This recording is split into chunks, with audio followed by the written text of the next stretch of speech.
سامری کا بچڑا۔ فرعون کی ہلاکت کے بعد بنی اسرائیل اس کے پنجے سے آزاد ہو کر سب ایمان لائے، اور حضرت موسیٰ علیہ السلام کو خداوند کریم کا یہ حکم ہوا کہ وہ 40 راتوں کو کوہ طور پر اعتکاف کریں، اس کے بعد انہیں کتاب تورات دی جائے گی۔ چنانچہ حضرت موسیٰ علیہ السلام کوہ طور پر چلے گئے اور بنی اسرائیل کو اپنے بھائی حضرت ہارون علیہ السلام کے سپرد کر دیا۔ آپ 40 دن تک دن بھر روزہ دار رہ کر ساری رات عبادت میں مشغول رہتے۔ سامری بنی اسرائیل میں ایک حرامی شخص تھا جس کا نام سامری تھا، جو طبعی طور پر نہایت گمراہ کن آدمی تھا۔ اس کی ماں نے برادری میں رسوائی و بدنامی کے ڈر سے اس کو پیدا ہوتے ہی پہاڑ کے ایک غار میں چھوڑ دیا تھا، اور حضرت جبریل علیہ السلام نے اس کو اپنی انگلی سے دودھ پلا پلا کر پالا تھا، اس لیے یہ حضرت جبریل علیہ السلام کو پہچانتا تھا۔ اس کا پورا نام موسیٰ سامری ہے، اور حضرت موسیٰ علیہ السلام کا نام بھی موسیٰ ہے۔ موسیٰ سامری کو حضرت جبریل علیہ السلام نے پالا تھا،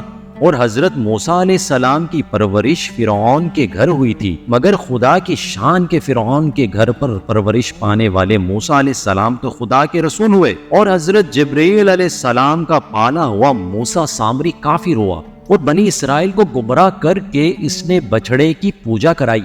اس کے بارے میں کسی عارف نے کیا خوب کہا ہے، یعنی جب کوئی آدمی ازل ہی سے نیک بخت نہیں ہوتا تو وہ بھی نامراد ہوتا ہے، اور اس کی پرورش کرنے والے کی کوشش بھی ناکام اور نامراد ہوتی ہے۔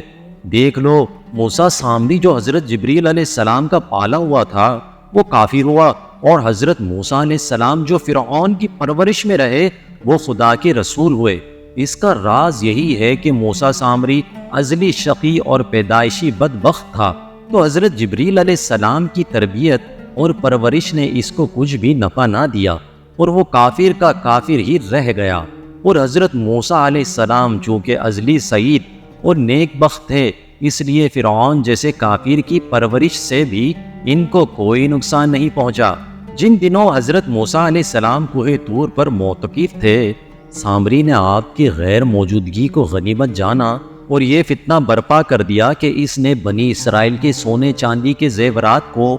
مانگ کر پگھلایا اور اس سے ایک بچڑا بنایا، اور حضرت جبریل علیہ السلام کے گھوڑے کے قدموں کی خاک جو اس کے پاس محفوظ تھی، اس نے وہ خاک بچڑے کے منہ میں ڈال دی تو وہ بچڑا بولنے لگا۔ پھر سامری نے بنی اسرائیل سے یہ کہا کہ اے میری قوم، حضرت موسیٰ علیہ السلام کو طور پر خدا عز و جل کے دیدار کے لیے تشریف لے گئے ہیں، حالانکہ تمہارا خدا تو یہی بچڑا ہے، لہٰذا تم لوگ اسی کی عبادت کرو۔ سامری کی اس تقریر سے بنی اسرائیل گمراہ ہو گئے، اور 12,000 آدمیوں کے سوا ساری قوم نے چاندی سونے کے بچڑے کو بولتا دیکھ کر اس کو خدا مان لیا، اور اس کے آگے سر بسجود ہو کر اس بچڑے کو پوجنے لگے۔ چنانچہ خداوند قدوس کا ارشاد ہے، ترجمہ کنز ایمان، اور موسیٰ کے بعد اس کی قوم اپنے زیوروں سے ایک بچڑا بنا بیٹھی، بے جان کا دھڑ گائے کی طرح آواز کرتا۔ جب 40 دنوں کے بعد حضرت موسیٰ علیہ السلام خدا عز و جل سے ہم کلام ہو کر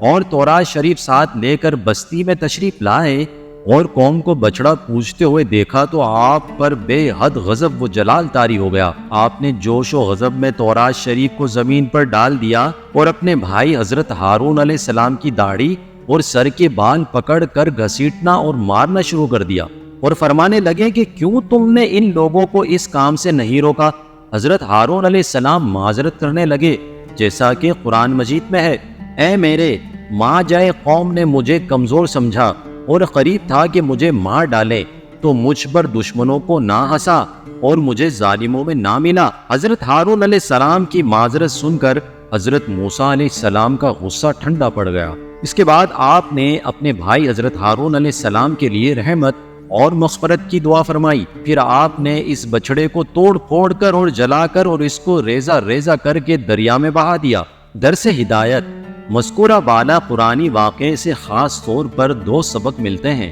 اس سے علماء کرام کو یہ سبق ملتا ہے کہ علماء کرام کو کبھی اپنے مذہب کے عوام کی طرف سے غافل نہیں رہنا چاہیے، بلکہ ہمیشہ عوام کو مذہبی باتیں بتاتے رہنا چاہیے۔ ایسے اور بہت سے پیارے پیارے واقعات جاننے کے لیے اس چینل کو سبسکرائب کیجیے۔